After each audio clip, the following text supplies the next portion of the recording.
Welcome to ప్రజా news channel. వచ్చే ఎన్నికల్లో వైసీపీకి మద్దతు తెలియజేస్తూ విశాఖ ఉత్తర నియోజకవర్గ పరిధి బిర్లా జంక్షన్ లో గల బొత్స కన్వెన్షన్ హాల్లో ఉత్తర నియోజకవర్గ ఎన్నికల పరిశీలకులు శ్రీ చొక్కాకుల వెంకటరావు ఆధ్వర్యంలో వెలువల ఆత్మీయ సమావేశం నిర్వహించారు.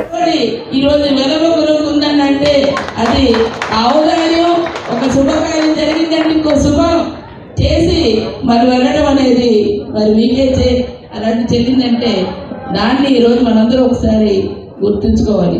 తరాలు మారుతున్నా ఏది మారుతున్నా మనందరూ ఇట్లాంటి ఆత్మీయ సమ్మేళనంతో ఒక దగ్గర అందరం కూడాను మళ్ళీ కలిసి ఒక ఐక్యత ఈరోజు ఉండడానికి ఒక అవకాశం కల్పించి ఇట్లాంటి ఇచ్చేవి ఈరోజు ఎన్నికలు వచ్చిన తర్వాత సందర్భంగా మరి మీ అందరి తాలూకా ఆశీస్సులు కూడా తీసుకుందామని సోదరులు కేకే రాజు గారు కానీ, ఎందుకంటే ఇక్కడ నార్త్ నియోజకవర్గం నుంచి ఈరోజు కేకే రాజు గారు మరి పోటీ చేస్తున్నారు.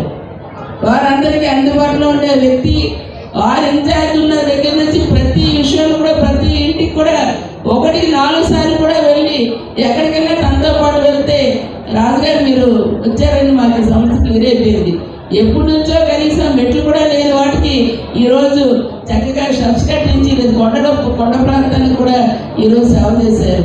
ఒకటి కాదు, ఏదైనా ఇది నాది అనుకొని పనిచేసి ప్రతి ఒక్కరిలో తనలో నాలుగులాగా వెళ్తున్న వ్యక్తి ఈరోజు జగన్మోహన్ రెడ్డి గారు ఏదైతే నవరత్నాలు పెట్టారో ప్రతి ఇంటికి కూడా ఈరోజు నేరుగా లబ్ధాన్ని కంటే విధంగా తీసుకొని వెళ్ళి మనకి ఈరోజు వార్డు సచివాలయాలు గ్రామ సచివాలయం ద్వారా ఈరోజు నిజమైన స్వరాజ్యాన్ని ఎవరికైతే లబ్ధాలు ఉన్నారో వారి ముందుగా ఈరోజు ప్రజా పాలన, ప్రజలకు ఏమి కావాలో అదే మేనిఫెస్టో ప్రత్యేకించి కళ్ళబోలు మాటలు చెప్పి ఆ మేనిఫెస్టోని పెట్టి బుట్టదారులో ఏ పని మాత్రం ఇవాళ జగన్మోహన్ రెడ్డిది కాదు. చెప్పింది చేయడం, ప్రజలకు ఏది కావాలో ప్రజల చేత ప్రజలకు కావాల్సింది ప్రజల వద్దకు చేర్చడమే జగన్ అన్న ఆదర్శంగా తీసుకుని వెళ్ళి ఈ ప్రజలు బాగుంటే రాష్ట్రం బాగుంటుంది. అటువంటి దిశగా వెళుతున్నది.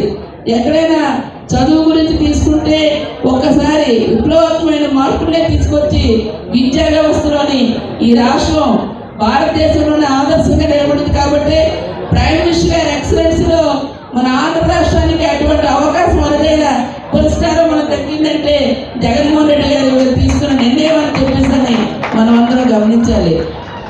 మన పిల్లల్ని మనం చదివించుకోవచ్చు, ఫీజుల వరకు ఎవరైనా కడతారు, కానీ పిల్లలు చదివిస్తున్నందుకు తల్లి అకౌంట్లో అమ్మఒడి అని కార్యక్రమం వేసి ఇచ్చిన ఘనత కూడా భారతదేశంలో ఏకైక ముఖ్యమంత్రి మన జగన్మోహన్ రెడ్డి గారు. ఇటువంటి వాటిలో ఇంకొక ఇవన్నీ ప్రతి కార్యక్రమం కూడా ప్రజలందరికీ ఇక్కడ తెలుసు. అన్ని ఎట్లా అందుతున్నాయో నేరుగా నిజాయితీగా ఎవరి దగ్గర మరి లేదా మన దళాలు వ్యవస్థ లేకుండా ఈరోజు నేరుగా ఇస్తున్న కార్యక్రమాలు చేస్తున్న వాటిని ఒక్కసారి మేనిఫెస్టో మన కొత్త కూడా ఆలోచించవలసిన అవసరం ఉంది. ఎందుకంటే ఈరోజు అత్యున్నతమైనటువంటి డిప్యూటీ చీఫ్ మినిస్టర్ ఇచ్చారు మన తాలూకా వెరవరెడ్డి గూడముత్యాలయ్య గారికి. మరి అంతేకాకుండా ఈరోజు మరి ఎక్కడ దర్శన పేరు చూసుకుంటే మరి ఏదైతే ధర్మాన ప్రసాదరావు గారికి ఒక స్థానం, మంచి మినిస్టర్ స్థానం కల్పించారు. అంతేకాకుండా మరి ఇప్పుడే చెప్పాం, వంటి కళ్యాణాన్ని కూడా అంత అత్యున్నతమైన స్థానంలో కూర్చోబెట్టారు. కాబట్టి ఈ తాలూకా ఏదైతే వైఎస్ఆర్ కాంగ్రెస్ పార్టీ ఉందో పొడుగు బలహీన అనగాల వర్గాల వారికి అన్ని విధాలుగా మేలు చేస్తున్నటువంటి పార్టీ ఏదైనా ఉంది అంటే అది వైఎస్ఆర్ కాంగ్రెస్ పార్టీ అని చెప్పేసి ఈ సందర్భంగా మీ అందరికీ నేను తెలియజేస్తా ఉన్నా. అంతేకాకుండా ఇది ఏదైతే వైఎస్ఆర్ కాంగ్రెస్ పార్టీ ఒక పేదల పార్టీగా అభివర్ణించాలి. ఈ రోజు పేదలు బాగుపడుతూ ఉన్నారు అంటే, అనేక సంక్షేమ ఫలాలు అందుతున్నాయంటే అది వైఎస్ఆర్ కాంగ్రెస్ పార్టీలోనే. ఈ సందర్భంగా మీ అందరూ విశాఖ గాజువాక 65వ వార్డులో వాంబు కాలనీలో వార్డు అధ్యక్షుడు రెట్టి వాసు ఆధ్వర్యంలో టీడీపీ ప్రచారం. వర్షాన్ని కూడా లెక్క చేయకుండా ఎన్నికల ప్రచారంలో పాల్గొన్న పల్లా శ్రీనివాసరావు. 65వ వార్డు వాంబే కాలనీలో వార్డు అధ్యక్షుడు రెట్టి వాసు ఆధ్వర్యంలో టీడీపీ ప్రచారం. వర్షాన్ని కూడా లెక్క చేయకుండా ఎన్నికల ప్రచారంలో పాల్గొన్న పల్లా శ్రీనివాసరావు. ప్రచారంలో పల్లా శ్రీనివాసరావు కామెంట్స్.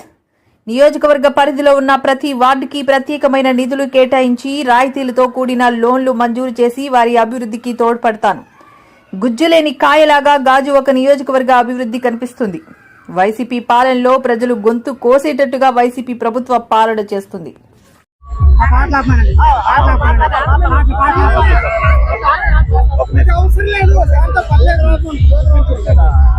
అందరికీ నమస్కారం అండి. ఈరోజు 65వ వార్డులో ఉన్నటువంటి వాంబే కాలనీలో మేము డోర్ టు డోర్ పర్యటన చేస్తున్నాం. ఈరోజు ఇక్కడ మీరు చూడండి, ప్రజలందరూ కూడా నీరాజనం పడుతున్నారు. నిజంగా ఇది మాకు డోర్ టు డోర్ క్యాన్వాసింగ్ గా లేదు, విజయోత్సవ ర్యాలీగా ఉందని చెప్పి ఈ సందర్భంగా తెలియజేస్తున్నాం. మేము క్యాన్వాసింగ్ స్టార్ట్ చేసి 51వ రోజు, 51 రోజులుగా మేము ప్రజలకు తిరుగుతున్నాం. మాకు మొదట్లో ఏ విధంగా ఉందో అదే విధంగా ఇంకా ఎక్కువ అవుతున్నటువంటి పరిస్థితి ఉంది. ఇక్కడ మాకు చాలా నమ్మకం ఉంది, రేపు తెలుగుదేశం, జనసేన, బీజేపీ కూటమి అధికారం రాబోతుంది. ఇక్కడ నన్ను శాసనసభ్యుడిగా చేయబోతున్నారు గాజువాక ప్రజలందరూ కూడా. మాకు ఇటు తెలుగుదేశంతో పాటు జనసైనికులు అలాగే బీజేపీ వాళ్ళు అందరూ కూడా కలిసికట్టుగా అందరూ ఒకటే ఒక ఉమ్మడి లక్ష్యం, ఈ జగన్మోహన్ రెడ్డికి కుర్చీ మర్తపెట్టి ఇంటికి పంపించాలని. సోదరులారా, ఈరోజు ప్రజలందరికీ కూడా తెలుగుదేశం, జనసేన, బీజేపీ కూటమి అధికారంకి వస్తే ఇక్కడ అభివృద్ధి వస్తుంది, వాళ్ళైతేనే అభివృద్ధి చేస్తారు. గడిచిన 5 సంవత్సరాలుగా రాష్ట్రాన్ని సర్వనాశనం చేశారు, అన్ని విధాలుగా ఇబ్బంది పెట్టారు అని చెప్పి ఒక ఆలోచనతో ప్రజలందరూ ఉన్నారు. కనుక వాళ్ళ ఆలోచన బట్టి, వాళ్ళు పలుకుతున్నటువంటి స్వాగతం బట్టి, వాళ్ళ ముఖంలో ఉన్నటువంటి కళ బట్టి మాకు అర్థమవుతుంది ఖచ్చితంగా ఉమ్మడి కూటమిని అధికారం తేబోతున్నారని చెప్పేసి. నమస్కారం. ఈరోజు గాజువాక ప్రాంతంలో ఎక్కడికి వెళ్ళినా జనాలు విపరీత పల్లాసీను ఏ ఇంటి చూసినా, ఏ వాకలు చూసినా, ఏ ఈది చూసినా, ఎక్కడ చూసినా పల్లాసీని గారికి మేము గెలిపించుతా, ఈ వైసీపీ నాయకులకి ఇంటికి పంపిస్తా అనేక ముక్త గంటతో ఖండిస్తున్నారు. ఇవాళ ప్రతి ఒక్కరు కూడా సార్ మీరు రావాలి, మేము గెలిపించుకుంటాం, ఈ వైసీపీ నాయకులు తగిన బుద్ధి చెప్తాం. పల్లాసీని రాబోయే కాలంలో ఈ రోజు గాజువాక మన ఆంధ్రప్రదేశ్ లో మొదటి స్థానంలో భారీ ఎత్తున 60,000 మెజార్టీ పల్లాసీని గెలవబోతున్నారు. దయచేసి ఒకటే కోరుతున్నాం, మేము 65వ వార్డులో మేమందరూ కూడా జనసేన నాయకులు, బీజేపీ నాయకులు ముక్త కంఠంతో పనిచేస్తూ పల్లాసీని గారికి ప్రతి చోట పగలు లేదు, నైతి లేదు, ప్రతి ఒక్క చోట మేము గెలిపించాలి. పల్లాసీని కృషి చేస్తున్నారు. మీ భారీ ఎత్తున మెజార్టీ గెలిపిస్తాం తెలుపుతున్నాం.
సోదరులారా,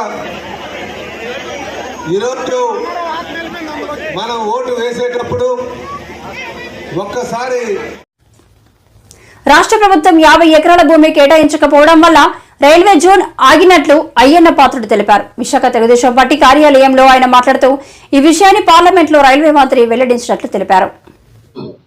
ఇది పార్లమెంట్ లో క్వశ్చన్ వచ్చింది. ఒకసారి రైల్వే మంత్రి గారిని క్వశ్చన్ అడిగారు కొంతమంది ఎంపీలు, రైల్వే జోన్ ఇమీడియట్గా ఇస్తా అన్నాడు మా ముఖ్యమంత్రి. ఏమో మేము రాష్ట్రం కేంద్రం స్పందించట్లేదు అన్నారు, దానికి సమాధానం చెప్పండి అని చెప్పి పార్లమెంట్లో క్వశ్చన్ వేశారు. అప్పుడు రైల్వే మంత్రి క్లియర్గా చెప్పాడు, మేము సిద్ధంగా ఉన్నాం, మేము ఆమోదించాం, కానీ విశాఖపట్నంలో 50 ఎకరాల స్థలం ఇవ్వమంటే ఇవ్వట్లేదు వాళ్ళు. ఎవరు తప్పు అంటారు? మీ ముఖ్యమంత్రి తప్ప నా తప్పు అని అడిగారు. దానికి సమాధానం లేదండి. మరి పార్లమెంట్లో 32 మందో మీ ఎంపీలు ఉన్నారు కదా, రాజ్యసభలో పార్లమెంట్లో కలిపి ఎందుకు డిమాండ్ చేయలేకపోయారు పార్లమెంట్లో? ఆ మంత్రి గారు సమాధానం చెప్తున్నప్పుడు తప్పుని ఎందుకు చెప్పలేకపోయారు? మీ తప్పు ఉంది కాబట్టి. అలాగే నేను మోడీ గారు మొట్టమొదటిసారిగా మాట్లాడారు, ఉమ్మడిగా పోటీ చేస్తున్నాం రాష్ట్రం కోసం, దేశం కోసం. మా ఏజెండా అభివృద్ధి అభివృద్ధి అభివృద్ధి. వైసీపీ ఏజెండా దోపిడీ దోపిడీ దోపిడీ. మరి అభివృద్ధి కావాలా, దోపిడీ కావాలా, ప్రజల మీదే తెచ్చుకోమని చెప్పి మోడీ గారు డైరెక్ట్గా మాట్లాడారు. ఆ ప్రధానమంత్రి స్థాయిలో ఉన్న వ్యక్తి దానికి ప్రజలే గమనించి సరైన నిర్ణయం తీసుకొని ఈ రాష్ట్ర భవిష్యత్తు కోసం మాట్లాడవలసిన అవసరం ఉందని, పని చేయవలసిన అవసరం ఉందని చెప్పి నేను మనం చేస్తాను. లేదా అమాయకులు జనం ముందు మాట్లాడతారా? ఆ రోజు పార్లమెంట్లో రైల్వే మంత్రి గారు బల్ల గుద్ది చెప్తున్నవాడు తప్పు చెప్తున్నావు మంత్రి గారు, పార్లమెంట్లో తప్పు చెప్తున్నాడు ఎందుకు అనలేకపోయారు? మన రెడ్డి గారు మన ఇన్ఛార్జ్ చేశారు, రెడ్డి గారు ఉన్నారు కదా, ఇచ్చేసారు దోపిడీ పెద్ద రెండోవాడు A2. మరి ఎందుకు మాట్లాడలేకపోయాడండి? ఎందుకు సమస్య చెప్పలేకపోయాడు? జగన్మోహన్ రెడ్డి గారు మాట్లాడుతూ అధికారులందరూ ఈ విధంగా ట్రాన్స్ఫర్ అయిపోతున్నారు, ఎన్నికలు సజావుగా జరగవేమో అని ఆయన సందేహిస్తుందని చెప్పి మాట్లాడుతున్నారు. లాస్ట్ టైం పంచాయతీ ఎలక్షన్లో ఏం జరిగింది గుర్తుంది గురుగారు మీకు? లాస్ట్ టైం పంచాయతీ ఎలక్షన్లో ఎన్నికల కమిషన్ని అందరు అధికారులు మార్చారు కదా జగన్మోహన్ రెడ్డి. ఈ సైకో గడికి ఒక రూలు మాకు రూల్ అండి, చెప్పండి.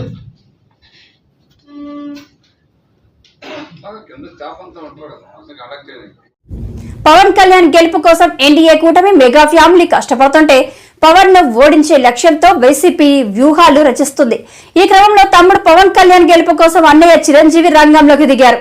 తమ్ముడిని గెలిపించాలంటూ ఓ ఎమోషనల్ వీడియో చేశారు. ఒకసారి ఏంటో చూద్దాం.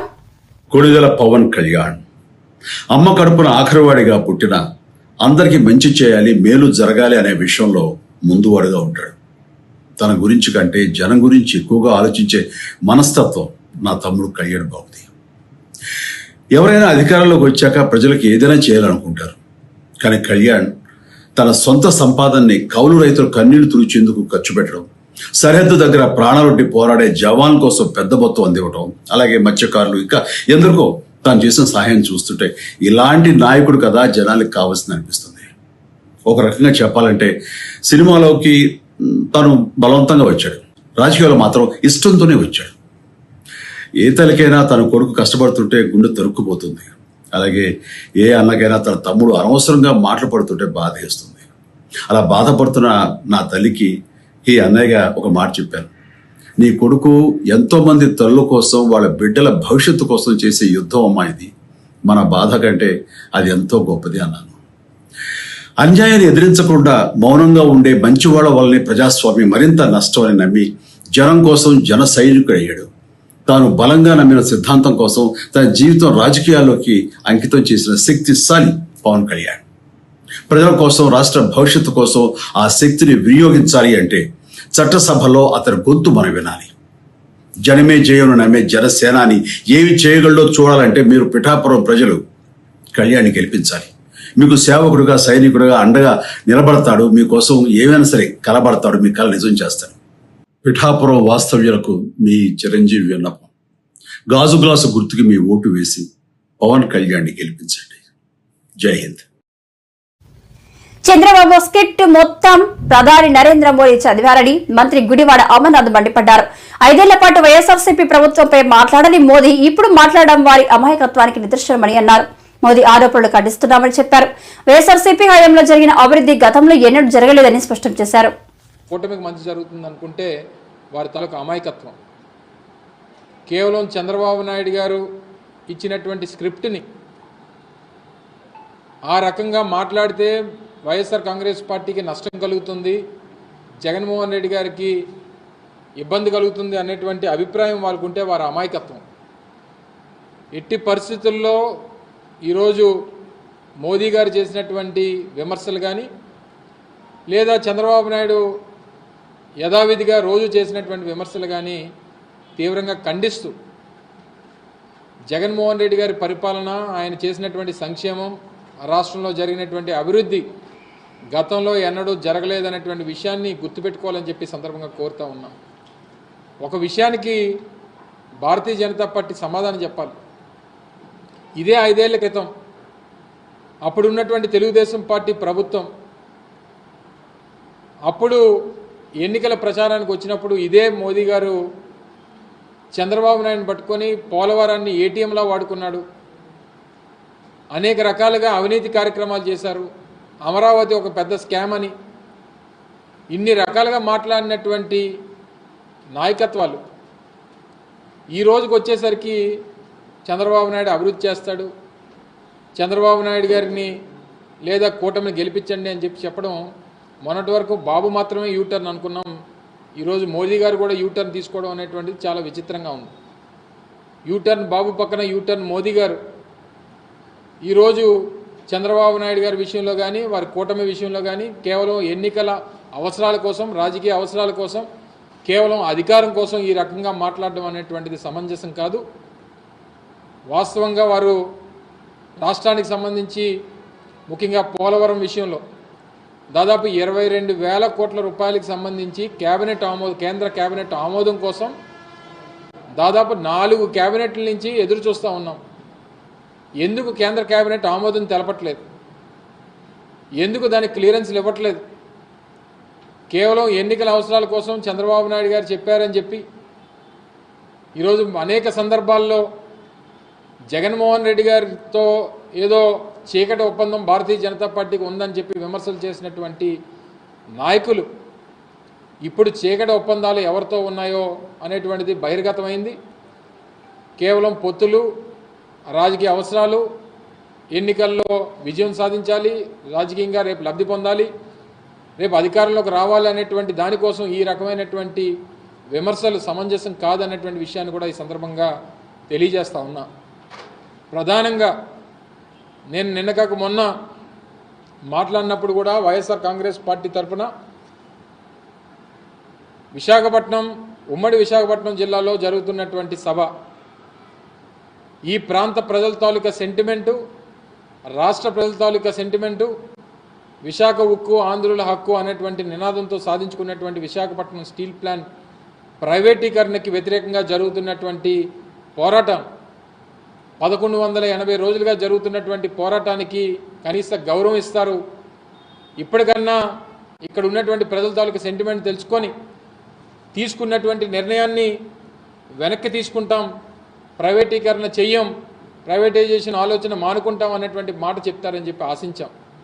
అవసరమైతే ఆ నిర్ణయం తీసుకుంటే అవసరమైతే గాజువాక సీట్ను కూడా వారికి త్యాగం చేద్దాం, వారికి ఇచ్చేద్దాం, వారి కూటమికి వదిలేద్దామని చెప్పి అవసరమైతే పోటీ నుంచి తప్పుకుందాం అని చెప్పి కూడా నేను ప్రకటన చేశాను.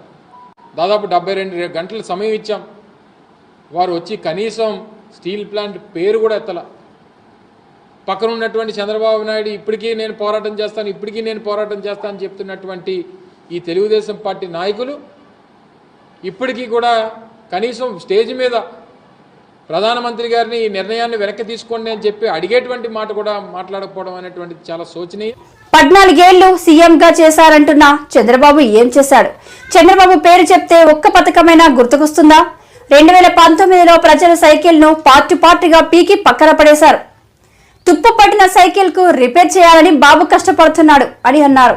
ఇదే విధంగా రాష్ట్రంలో మొత్తం 4 లక్షల ఉద్యోగాలుంటే మీ బిడ్డ అధికారంలోకి వచ్చేదాకా కేవలం ఈ 59 నెలల కాలంలోనే మీ బిడ్డ పాలనలో మరో 2,31,000 ఉద్యోగాలు అంటే 4 లక్షలు మీ బిడ్డ అధికారంలోకి రానంత కాలం ఉంటే కేవలం ఈ 59 నెలల కాలంలో మరో 2,31,000 రాష్ట్ర చరిత్రలో ఎప్పుడు కూడా జరగనిది మీ బిడ్డ పాలనలో జరిగిచ్చినది వాస్తవం అవునా కాదా అని అడుగుతా ఉన్నాడు మీ బిడ్డ.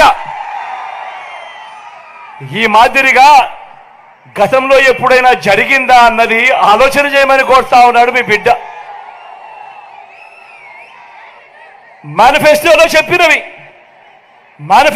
చెప్పినవి ఏకంగా 99% అమలు చేసి ప్రతి ఇంటికి ఆ మేనిఫెస్టో పంపించి, అక్క చెల్లెమ్మ ఇదిగో మా మేనిఫెస్టో, ఇందులో చెప్పినవన్నీ కూడా మీ బిడ్డ పాలనలో జరిగాయా లేదా అన్నది మీరే టిక్కు పెట్టండి అక్క, మీరే టిక్కు పెట్టండి చెల్లెమ్మ అని చెప్పి మొట్టమొదటిసారిగా ఒక మేనిఫెస్టోకు అర్థం చెబుతూ ఆ మేనిఫెస్టోలో 99% హామీలను నెరవేర్చి ప్రతి అక్క ప్రతి చెల్లెమ్మ ఇంటికి అది పంపించి వారితో టిక్కు పెట్టించి వారి చిక్కటి చిరునవ్వుల మధ్య వాళ్ళ ఆశీస్సులు తీసుకుంటా ఉన్న ప్రభుత్వం గతంలో ఎప్పుడైనా జరిగిందా అని అడుగుతా ఉన్నాడు మీ బిడ్డ.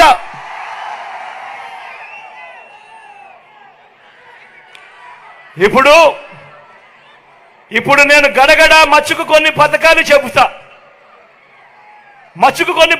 చెబుతా. ఇవి గతంలో ఎప్పుడైనా ఉన్నాయా? ఎవరైనా చేశారా? మీరెప్పుడైనా చూశారా అన్నది నేను మిమ్మల్ని ఆలోచన చేయమని మీకే వదిలేస్తున్నా, ఆలోచన చేయమని మిమ్మల్ని కోరుతా ఉన్నా. నాడు నేడుతో బాగుపడ్డ గవర్నమెంట్ బడులలో ఇంగ్లీష్ మీడియం 6వ తరగతి నుంచే క్లాస్ రూములలో డిజిటల్ బోధన, 8వ తరగతికి పిల్లాడు వచ్చేసరికి పిల్లాడి చేతుల్లో ట్యాబులు. ఇంగ్లీష్ మీడియంతో మొదలెడితే 3వ తరగతి నుంచే టోఫుల్ క్లాసులు, 3వ తరగతి నుంచే సబ్జెక్ట్ టీచర్లు, ఐబీ దాకా ప్రయాణం. పిల్లల చేతుల్లో ఈరోజు బైలింగ్వల్ టెక్స్ట్ బుక్లు, అంటే ఒక పేజీ తెలుగు మరో పేజీ ఇంగ్లీషు. బడులు తెరిచే సమయానికే పిల్లలకు విద్యా కానుక, బడులలో పిల్లలకు గోరుముద్ద. పిల్లల చదువులను ప్రోత్సహిస్తూ ఆ తల్లులకు ఓ అమ్మఒడి, పూర్తి ఫీజులు కడుతూ ఆ తల్లులకు ఆ పిల్లలకు అండగా ఉంటూ జగనన్న విద్యా దీవెన, జగనన్న వసతి దీవెన. పెద్ద చదువుల కరికులంలో ఇంటర్నేషనల్ యూనివర్సిటీస్ ని ఆన్లైన్ సర్టిఫైడ్ కోర్సులతో భాగస్వామ్యం చేయడం, మ్యాండేటరీ ఇంటర్న్షిప్ తీసుకుని రావడం. ఇవన్నీ విద్యారంగంలో నేను చెప్పినటివన్నీ ఇవన్నీ గతంలో ఎప్పుడైనా జరిగాయా అని అడుగుతా ఉన్నాడు మీ బిడ్డ. ఏం చెల్లెమ్మా జరిగాయా? తమ్ముడు జరిగాయా? అక్క జరిగాయా? తమ్ముడు జరిగాయా? గతంలో ఎప్పుడు కూడా జరగని విధంగా నా అక్క చెల్లెమ్మలను వాళ్ళ కాళ్ళ మీద వాళ్ళు నిలబడాలి అని, నా అక్క చెల్లెమ్మల ఆర్థిక స్వావలంబన కోసం ఎప్పుడు చూడని విధంగా అడుగులు పడ్డాయి. అక్క చెల్లెమ్మల కోసం ఓ ఆసరా, అక్క చెల్లెమ్మల కోసం ఓ 0 వడ్డీ, నా అక్క చెల్లెమ్మలకే ఓ చేయూత, నా అక్క చెల్లెమ్మలకే ఓ కాపు నేస్తం, నా అక్క చెల్లెమ్మలకే ఓ ఈబీసీ నేస్తం. నా అక్క చెల్లెమ్మల పేరిటే ఏకంగా 31 లక్షల ఇళ్ల పట్టాల రిజిస్ట్రేషన్. అందులో కడుతున్నవి మరో 22 లక్షల ఇల్లు. నేను అడుగుతా ఉన్నా ఏమన్నా? నేను మిమ్మల్ని అడుగుతా ఉన్నా, చెల్లెమ్మ మిమ్మల్ని అడుగుతా ఉన్నా, అక్క మిమ్మల్ని అడుగుతా ఉన్నా.